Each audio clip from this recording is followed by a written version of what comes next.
तो बेटा आज हम प्रारंभ करते हैं कारक प्रकरण।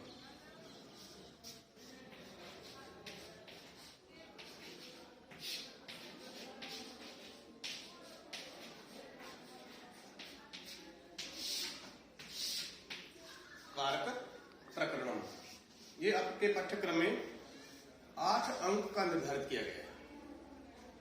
इसमें सूत्र की व्याख्या उदाहरण सहित या कोई अशुद्ध वाक्य देकर के उसको शुद्ध करना, ये इसमें निहित है 8 अंकों में। तो इसमें कारक प्रकरण के विषय में कारक कितने हैं,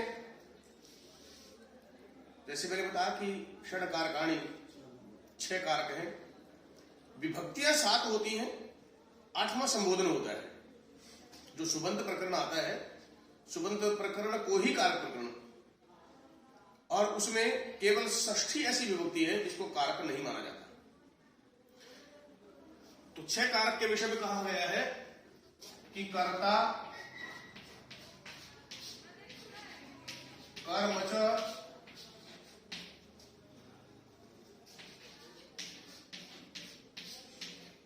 कारणं च, संप्रदानं तथैव च,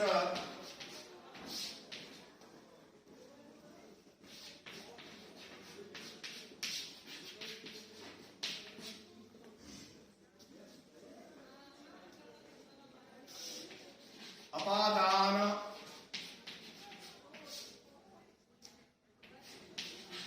अधिकरणे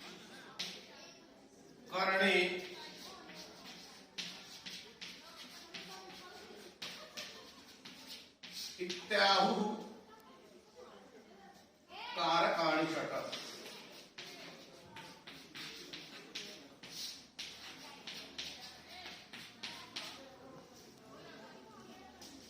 विभक्तियां भले ही 7 हैं, प्रथमा आदि, द्वितीय, तृतीय आदि, लेकिन कारक 6 माने गए। कौन कौन से हैं?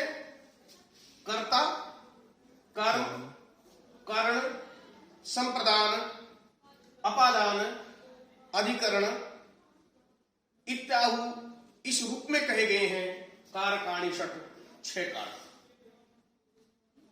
कारक की परिभाषा क्या होती है? कारक की परिभाषा इसलिए है क्रियान्वयित्वम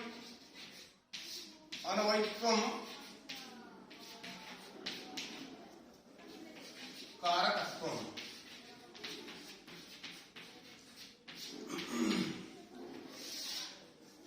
क्रियान्वयित्वम कारकत्वम। वाक्य, जो भी वाक्य आप बोले, उस वाक्य में जिन जिन पदों का संबंध क्रिया से होगा, वो सब क्या कहेंगे? वो कारक होंगे। क्रिया से संबंध होना जरूरी है।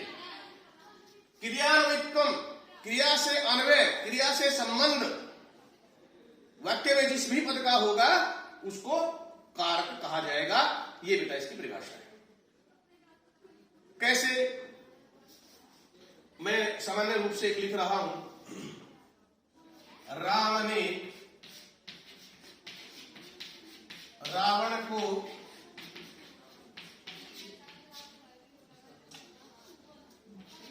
बाण से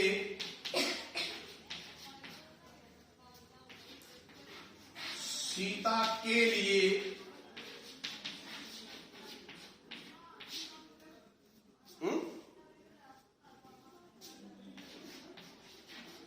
रथ से उतरकर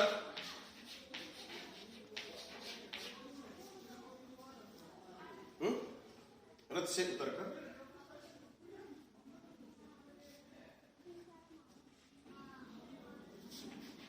मारा। ये एक वाक्य। क्रिया क्या है इसमें? क्रिया मारना। इसका संबंध किसके के साथ? किसने मारा? राम ने। संबंध हुआ, कारक हो गया। किसको मारा? रावण को जी। इसका भी संबंध हुआ, कारक हो गया। किस चीज से मारा? बाण से मारा, इसलिए कारक हो गया। किसके लिए मारा? सीता के लिए। मारना सीता प्राप्ति। कहां से? रथ से उतर कर। रथ से। कैसे मारा? कहां से मारा? रथ से उतर कर मारा। तो ये प्रत्येक का क्योंकि मारना रूप क्रिया से संबंध है, अतः इन सबको कारक कहेंगे। ठीक है। ऐसे ही वृक्ष पर पक्षी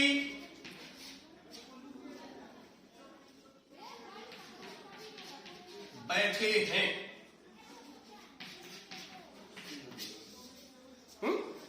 क्रिया क्या हुई? बैठना। कौन बैठे? पक्षी। पक्षी। कहां बैठे? वृक्ष पर। ये भी कारक हुआ, ये भी कारक हुआ, वो क्रिया है। तो इस प्रकार से इसको 6 के 6 को 1 2 3 4 5 6 पक्षी तो बागान की तरह आ गया यहां पे। ठीक है। तो ये 6 कारक बेटे माने गए। अब कारक प्रकरण को जान करके कि कारक 6 हैं, छठा जो षष्ठी विभक्ति होती है, षष्ठी विभक्ति, उसको कारक नहीं मानते। क्यों नहीं मानते? क्योंकि परिभाषा में हमने क्या लिखा? क्रियान्वयत्वम कारकत्वम। ये परिभाषा लिखी ना कारक की। तो षष्ठी को क्यों नहीं मानते? क्योंकि मान लीजिएगा हम कहें राज्यः पुरुषः गच्छति। क्रिया क्या है? गच्छति, जाना। कौन जा रहा है? जाने वाला कौन है? पुरुषः। जा तो पुरुष रहा है। गच्छति क्रिया के साथ पुरुष का संबंध है, राजा का नहीं है। तो राजा क्या है? राजा का तो संबंध बताया गया कि जो जाने वाला पुरुष है वो कौन है? वो राजा का पुरुष है, ये बताया गया है। गच्छति क्रिया का कोई संबंध नहीं है राज्य के साथ। इसलिए क्योंकि षष्ठी विभक्ति का ये रूप किसमें बनता है? षष्ठी का एक वचन है ना। जब इसका संबंध इसके साथ है ही नहीं, क्रिया के साथ, तो इसको हम कारक नहीं मानेंगे। ठीक है। इस कारण से 7 विभक्तियों में से क्योंकि 8वां तो संबोधन होता है, वो तो आगे सूत्र अभी मैं करवा रहा हूं, उसमें आएगा। उसमें तो प्रथमा ही होती है उसमें तो संबोधन में, इसलिए विभक्तियां 7 है। इसलिए जो सुबंत प्रत्यय है वो भी मैंने कितने बताए थे आपको? एक विभक्ति में 3, 7 में 21 हो जाएंगे। सु औ जस अनोट षष्ठाभ्याम मीश गेभ्याम भेष इत्यादि दे करके ये 21 प्रत्यय होते हैं, जिनको सुबंत कहा जाता है। शुभ से सुबंत। ठीक है ना। तो ये इसका क्योंकि गच्छति क्रिया से संबंध नहीं है, अतः इस षष्ठांत राज्य पद को कारक नहीं माना जाएगा। ये कारक प्रकरण के संबंध में स्पष्ट है। जो मैंने कारक 6 कारक करवाया कि कारक क्या है, समझ आया बेटा? उसके पश्चात जो मैं पहला सूत्र करवा रहा हूं कि प्रथमा विभक्ति कहां प्रयुक्त होती है, प्रथमा विभक्ति का प्रयोग कहां किया जाता है, इसके लिए आप देखिए जो पहला सूत्र है वो है प्रातिपदिकार्थ लिंग परिमाण वचन मात्रे प्रथमा। ये सूत्र है बेटा, ये पहला सूत्र है प्रथमा विभक्ति का। इस मात्र का प्रत्येक के साथ अन्वय होगा। अन्वय का मतलब लगेगा, ये जुड़ेगा। किसके? प्रातिपदिकार्थ मात्र, लिंग मात्र, परिमाण मात्र, वचन मात्र। मात्र प्रातिपदिक का अर्थ मात्र बताने के लिए कि उसका अर्थ क्या है, अर्थ मात्र बताने के लिए केवल प्रातिपदिक का प्रथमा का प्रयोग किया जाएगा। ऐसे ही लिंग मात्र, कोई ऐसा पद आ गया जो कि अनियत लिंगवाची है, जिसका लिंग निर्धारित नहीं है, उसको पुल्लिंग कहें, स्त्रीलिंग कहें, पुंसलिंग कहें, तो उसका द्योतन करने के लिए, मात्र लिंग बताने के लिए भी आप क्या करेंगे? प्रथमा का प्रयोग करेंगे। ऐसे ही परिमाण मात्र बताने के लिए, ऐसे ही वचन मात्र बताने के लिए प्रथमा का प्रयोग किया जाएगा। समझ रहे बेटा? तो इसकी वृत्ति क्या बनेगी? क्योंकि पहले हमने वृत्ति लिखना होता है, व्याख्या जिसको कहते हैं, एक्सप्लेनेशन यू कैन से, और उसके पश्चात उसका उदाहरण लेना होता है। तो प्रातिपदिकार्थ मात्र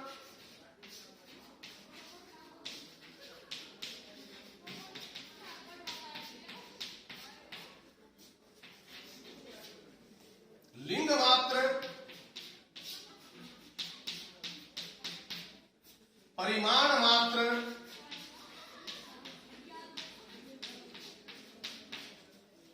एवं वचन मात्र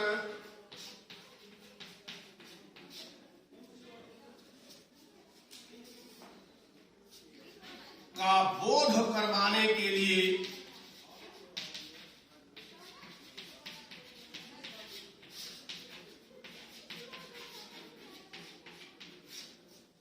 प्रथमा विभक्ति का प्रयोग किया जाता है।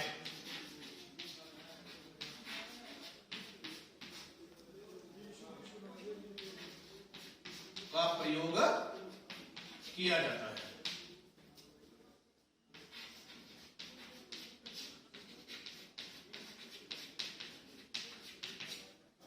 ठीक है बेटा, ये इसकी वृत्ति हुई।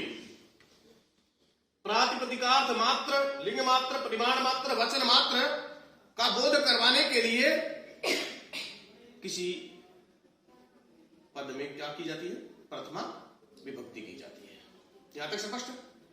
उदाहरण इसका प्रातिपदिकार्थ मात्र का उदाहरण,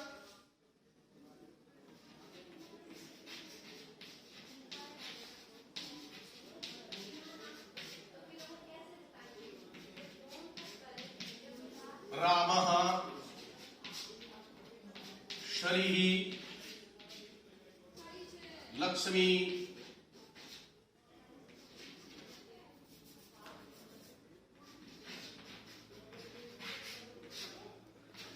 इत्यादि। ये सब क्या है? प्रथमांत पद है। अब कोई कहे कि तत्र कह गच्छति, वहां कौन जा रहा है? अब खाली राम तो आप नहीं कहेंगे कि राम, वहां प्रथमा कम से कम लगा करके रामः तत्र गच्छति। तो केवल प्रातिपदिक का अर्थ मात्र बताने के लिए कि राम, शरी, लक्ष्मी इत्यादि इत्यादि, लता इत्यादि, इनका बताने मात्र के लिए प्रातिपदिकार्थ का प्रयोग, उसमें प्रथमा का प्रयोग किया जाता है प्रातिपदिकार्थ के लिए। ठीक है बेटा, ये होगा प्रातिपदिकार्थ मात्र में प्रथमा का प्रयोग। उसके पश्चात देखिए अगला,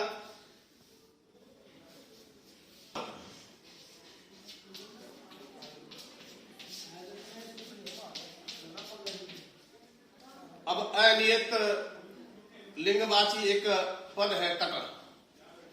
तटः, तटी, तटम। तटः पुल्लिंग, तटी स्त्रीलिंग, तटम नपुंसकलिंग। तो लिंग मात्र, तट काल केवल लिंग मात्र बताना हो कि वो तट है या तटी है, तटम है, ये केवल बताने के लिए कि वो किस लिंग में प्रयुक्त हो रहा है, तो आप प्रथमा का प्रयोग करें। तो ये है लिंग मात्र। परिमाण मात्र,